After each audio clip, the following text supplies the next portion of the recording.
इस वीडियो का विषय यह है कि कैसे जल तत्वों की राशियां अपने अंदरूनी ऑब्स्टेकल्स को, आंतरिक बाधाओं को पार कर सकती हैं। तो ज्योतिष शास्त्र के मेरे लंबे अनुभव से मैंने ये पाया है कि इसके लिए उनके साथ एक मजबूत राशि वाले मेंटर का होना निहायत ही जरूरी है। अगर उनके साथ कोई मजबूत राशि का मेंटर हो तो फिर वो अपनी अंदरूनी बाधाओं को आसानी से पार कर लेते हैं। इसके लिए उनको थोड़ा सा सबमिसिव होना चाहिए। मीन राशि सबमिसिव हो जाती है, कर्क राशि तुरंत सबमिसिव नहीं होती है और वृश्चिक राशि तो बिल्कुल ही सबमिसिव नहीं होती है। इसका कारण ईगो का अनुपात है। तो अब मान लीजिए कि मेंटर की बात है, अगर कोई पृथ्वी तत्व का मेंटर है, जैसे कि कन्या राशि है, तो कन्या राशि है, पृथ्वी तत्व का एक और मेंटर है मकर राशि, एक और मेंटर है वृष राशि टॉरस। तो ये सभी मीन, कर्क और वृश्चिक की मानसिक स्थिति के अनुसार, भावनात्मक परिस्थिति के अनुसार उसकी काफी हद तक मदद करते दिखे गए हैं। उनके ट्रैप में फंसे भी नहीं। उनका ट्रैप क्या है? सबसे पहला ट्रैप है कि किसी भी काम को समय पे पूरा नहीं करना। दूसरी बात कि जब वो समय पे काम पूरा करने लगते हैं तो उस काम में क्वालिटी में जानबूझ करके कोई कमी छोड़ देना या सुधार के नाम पे बहुत ज्यादा सुधार कर देना, अननेसेसरी फीचर्स, डिटेल्स ऐड कर देना या कोई बहुत जरूरी बात मिस कर देना। आखिर ऐसा क्यों होता है?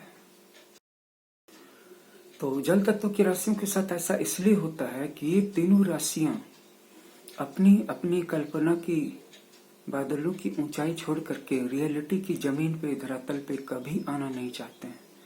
दे never intend to come back to senses, to grounds. मीन राशि के साथ भी यही प्रॉब्लम है।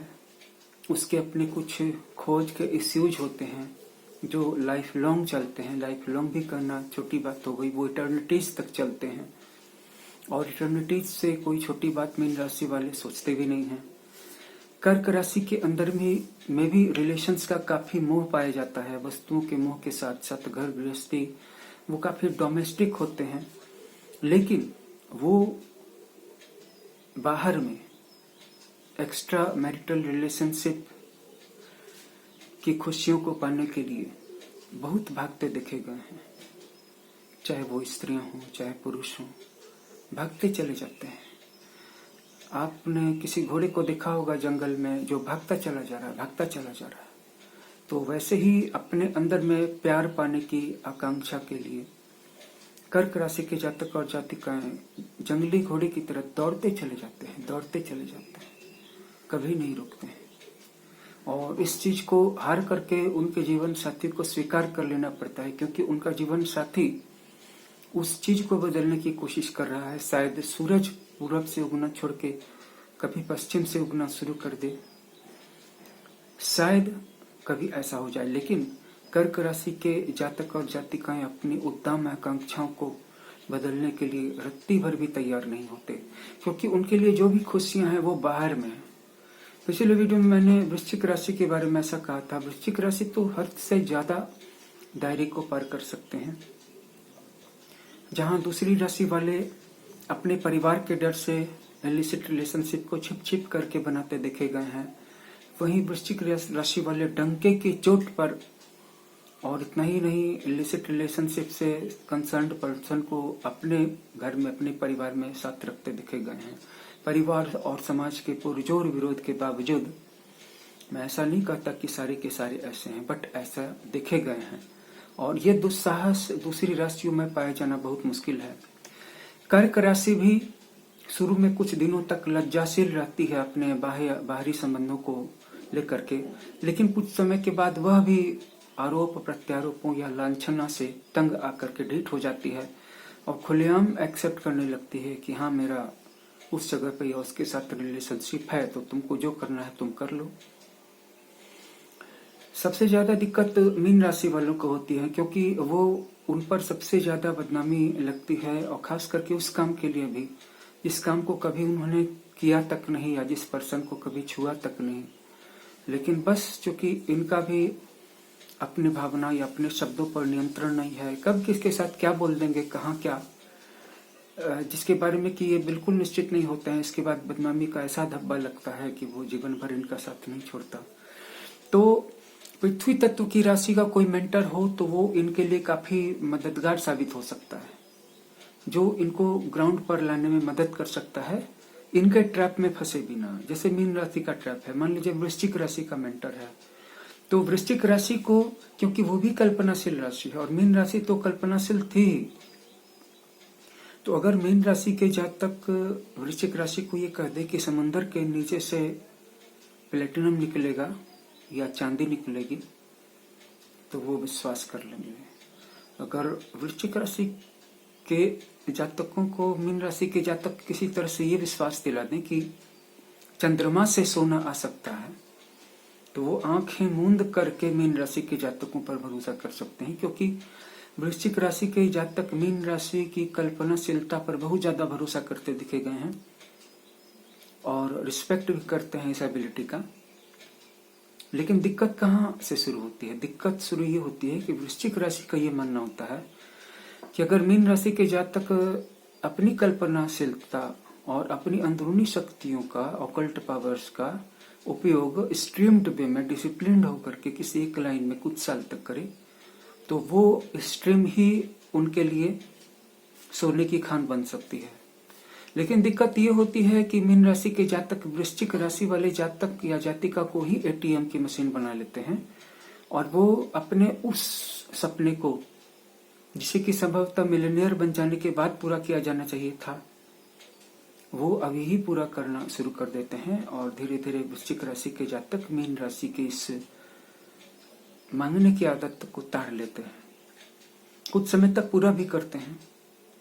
वहीं अगर कोई पृथ्वी तत्व का जातक मेंटर बन जाए मीन राशि का, जैसे वृष हो, कन्या हो, मकर हो, तो ये सिर्फ जहां पर बेहद जरूरी जरूरतें हैं उनको पूरा करने में सहयोग करते हैं। लेकिन जहां पर मीन राशि का कोई ड्रीम या कोई विम काम कर रहा है, तो या जहां पर वो इम्प्रैक्टिकल हो रही है अपने एक्सपेंसेस के मामले में, इनपुट आउटपुट के मामले में, वहां पर वो बिल्कुल ही ना कर देते हैं। तो इससे क्या होता है कि मीन राशि के जातक को का ध्यान इस बात पे जाता है कि उनकी जो ओवर एक्सपेंसेस की जो आदत है, ज्यादा खर्च करने की आदत है, इस पर कंट्रोल, इस पर अंकुश लगाए जाने की भी जरूरत है। नहीं तो आगे चल करके किसी समय में उनके पास कुछ भी नहीं रहेगा, मतलब संकट के समय में दो चार पैसे हाथ में भी नहीं रहेंगे। तो इसी बात पर तो मीन राशि का ध्यान खींचे जाने की जरूरत होती है। कर्क राशि के साथ है कि वो मितव्ययी होती है, फिजूल खर्च ही नहीं करती है, लेकिन कभी कभी कर बैठती है जब दिखावा करना हो। जैसे मान लीजिए कि उनको एक साधारण सा घर बनाना हो, लेकिन अगर दिखावा करना हो तो वो दिखावा करने के लिए बहुत ज्यादा खर्च कर सकते हैं एक बड़े घर को बनाने में।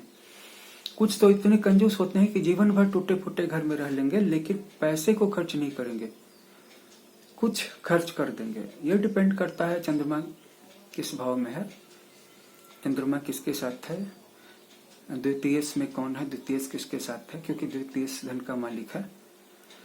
तो जो चीजें जल तत्व की राशियों को ग्राउंड पे रखती हैं वो है कोई पावरफुल मेंटर का होना। अब कैंसर जो है वो मीन राशि से थोड़ा सा अलग है। क्या अलग है कि मीन राशि अपनी समूची जिंदगी को फॉल्स होप पे बेस्ड कर लेती है, मिथ्या आशा पे, कभी न पूरे होने वाले अवास्तविक पारलौकिक दुनिया के सपनों पे आधारित कर लेती है समूचे लाइफ को, समूचे लाइफ की सर्च को। लेकिन जो कर्क राशि है वो कभी भी फॉल्स होप पर अपने आप को खड़ा नहीं करती है। उसका जो रियलिटी पे जो होल्ड है वो ज्यादा स्ट्रांग होता है पिसिज की तुलना में, मीन राशि की तुलना में। लेकिन प्रॉब्लम क्या है कि दोनों ही स्मॉल, छोटी छोटी टाइनी प्रॉब्लम से, थोड़ी सी बाधाओं से, थोड़ी सी छिटकसी, थोड़ी सी स्माइल से, थोड़ी सी हंसी से, थोड़ी सी कमेंट से, थोड़ी सी शिकायत से, थोड़ी से हा ही से, कोई हंस दिया, किसी ने शिकायत कर दी, किसी ने कमेंट कर दिया, कोई स्माइल कर रहा था, या कोई चलते चलते दबी जुबान में कुछ बोल के चला गया, बस इसी में मीन राशि और कर्क राशि का पूरा दिन खराब हो जाएगा। वो उस दिन कोई काम नहीं कर पाएंगे और आसानी से वो अपना पर्सपेक्टिव और फोकस लूज कर सकते हैं। लेकिन कर्क राशि इसी दुनिया में है, वृश्चिक राशि इसी दुनिया में है, लेकिन मीन राशि इस दुनिया में होने की कोशिश करते हुए भी इस दुनिया में नहीं है जब तक कि उसके पास वृष, कन्या या मकर का साथ नहीं हो। क्योंकि अग्नि तत्व वाले राशि तो उनका साथ देंगे नहीं, वो उनको समझ भी नहीं पाएंगे, तो मदद कहां से करेंगे। वायु तत्व वाले समझ जाएंगे लेकिन वो उनकी निंदा करेंगे, उन पे हंसेंगे। अगर कोई मदद कर सकता है जल तत्व की राशियों की तो या तो जल तत्व की राशि वाले लोग होंगे या फिर पृथ्वी तत्व की राशि वाले लोग होंगे। और इसी वजह से जल तत्व की राशियों को कभी भी अपने मेंटर्स के लाइन से बाहर नहीं जाना चाहिए, मतलब उनके मेंटर्स को कभी भी ठेस नहीं पहुंचानी चाहिए।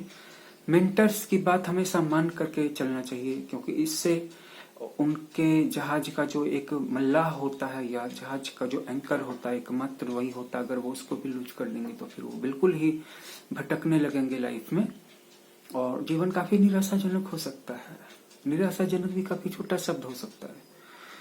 तो पिसीज की जो मल्टी लेयर्स की रियलिटी है कि एक तो उनके अंदर में बहुत सारे अंदरूनी गोल हैं, शायद ही कोई बाहरी गोल हो, और बाहरी गोल अगर है भी उन पर उनका ध्यान है भी तो वो तभी पूरा करेगी जब उसके लिए उनको अपने अंदर से शक्ति आएगी। और वो अपने अंदर से शक्ति कैसे आएगी?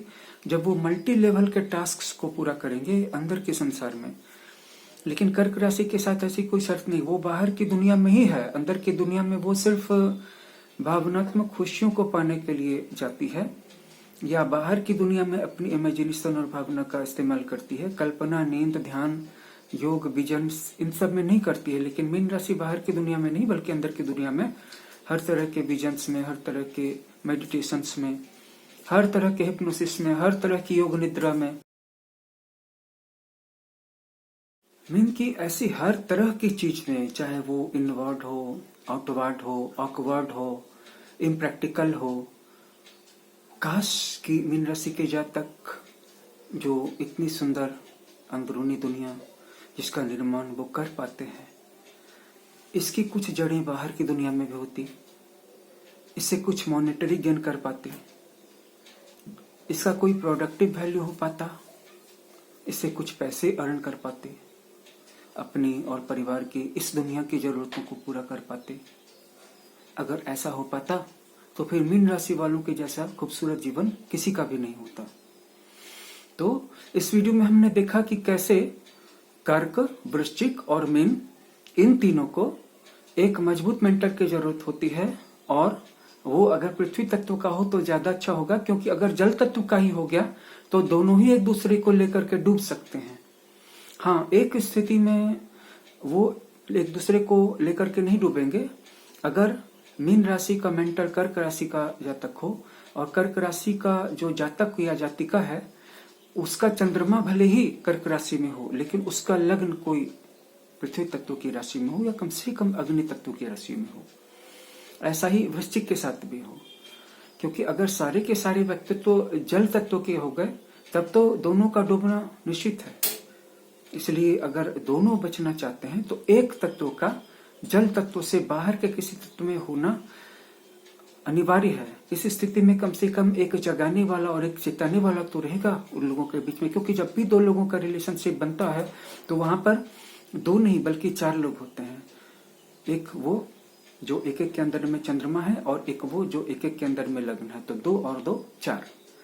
तो फिर अगले वीडियो में हम आपको ये बताएंगे कि जल तत्व की राशियों की पृथ्वी तत्व की राशियों के अलावा बाकी किन तत्वों की राशियों के साथ अच्छे बिजनेस संबंध बन सकते हैं। तो इस चैनल को सब्सक्राइब कर लीजिए और इस वीडियो को जरूर से जरूर लाइक कर दीजिएगा। धन्यवाद।